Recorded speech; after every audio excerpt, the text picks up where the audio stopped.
The season did not start the way we expected. Yes, I'm talking about Duke's shocking win over Clemson on Monday night. It felt more than an upset. It felt like it was more than an upset. You know what I mean? We're going to see if Dabo's recruiting strategy is going to work in today's game of college football. So let's bring on Jesse Simonton, coaching insider from On3. Jesse, first of all, explain to the people what Dabo's strategy is when it comes to portal recruiting currently. He's allergic to it. I mean, in this last cycle, the one person or player that they took from the transfer portal is effectively a four-string walk-on quarterback, this Bear Bryant's grandson, Paul Tyson, who left Alabama. He is now Clemson's third or fourth string quarterback. That's the only position. They didn't attack the offensive line, which we saw get harassed last night against Duke. And obviously, and most notably, they continue to ignore the receiver position. That was one that was such a strength for them during Clemson's heyday, both in the rise before they won a national championship, but then when they won the two titles. And in the last couple of years, it's just been a gaping issue for that offense. Do you think it's because of Dabo's ego? Do you think that it's because Dabo likes to use continuity and recruit these guys through high school onto the roster and then develop them? I mean, why do you think Dabo has not taken advantage of the transfer portal? Well, Dabo is absolutely one of the most stubborn coaches there is in college football. And that's well known. And I think, this does speak to a larger, more macro issue for Clemson right now and moving forward, in that Dabo is so stuck in his ways that I think it was a glaring red flag before yesterday's game that, he goes on the TV broadcast, says, oh, we didn't bring in Garrett Riley to, re-energize or really spice up this offense. He's going to run Clemson's offense. Well, that's been the problem the last couple of years, is just the lack of ingenuity, the lack of new ideas. There was so much internal promotions there that after last season, Clemson ended the year where they didn't have a single guy who'd coach on offense at any other Power 5 school except for Clemson. And so you kind of start to, the self-prophecy is, there's just a problem with no fresh ideas.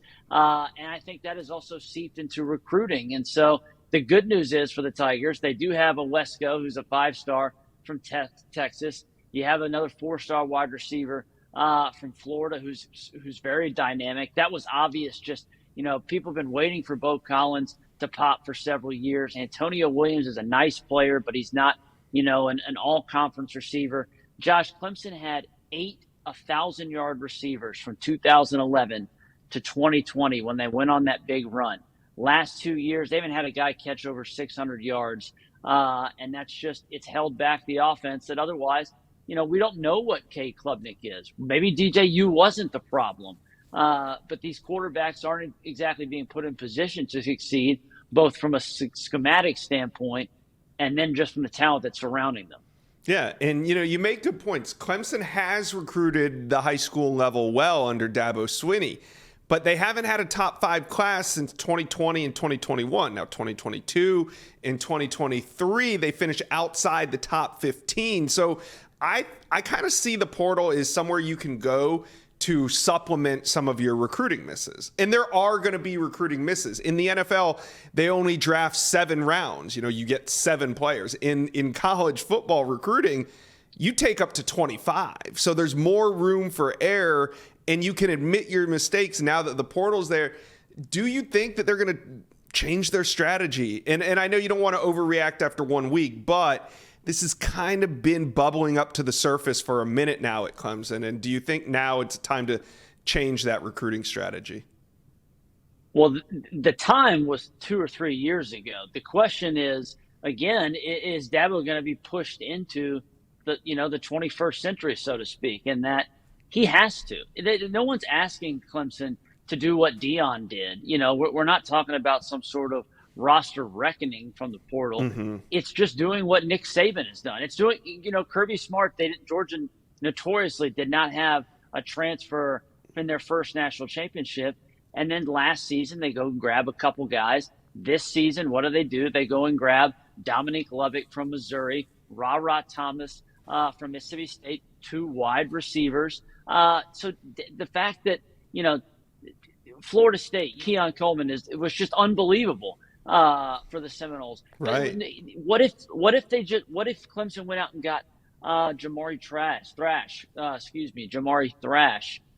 from Georgia State, who caught 2 touchdowns from Louisville, or Xavier Henderson, a former long blue chip wide receiver down in Florida who didn't really do that much, but he has some nice physical tools. He goes to Cincinnati, and all of a sudden, he has 130 yards and a big touchdown in his debut. So the fact that there was over 300 receivers enter the portal at this last 2023 cycle, and Clemson didn't take one, it's stubbornness, it's negligence, and it's why, Clemson's program has faded back towards the pack of the ACC, giving a team like Florida State the opportunity to kind of seize the league, and really weakening Clemson's status nationally in terms of, an annual college football playoff contender. Yeah, we'll find out at the end of the month if Clemson is going to pass the baton of the ACC to Florida State, but we still got some time, and maybe the juxtaposition of what happened in week 1, right? Florida State wins. They beat LSU with a ton of transfers. Colorado defeats TCU with a ton of transfers. There was a lot of question marks around those teams. They go out and win. Clemson, who sits and does nothing in the portal, they go out and they lose to Duke. Much like big business, college football, you got to adapt and change to be able to stay on top. Do you think this signifies the end of Clemson's run if Dabo doesn't adjust?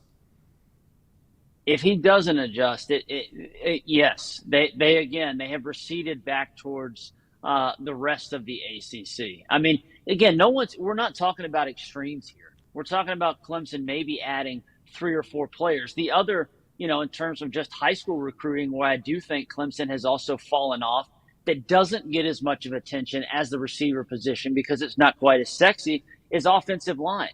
Clemson was sending offensive linemen to the NFL, when Chad Morris and those guys were first coming up and building this offensive system.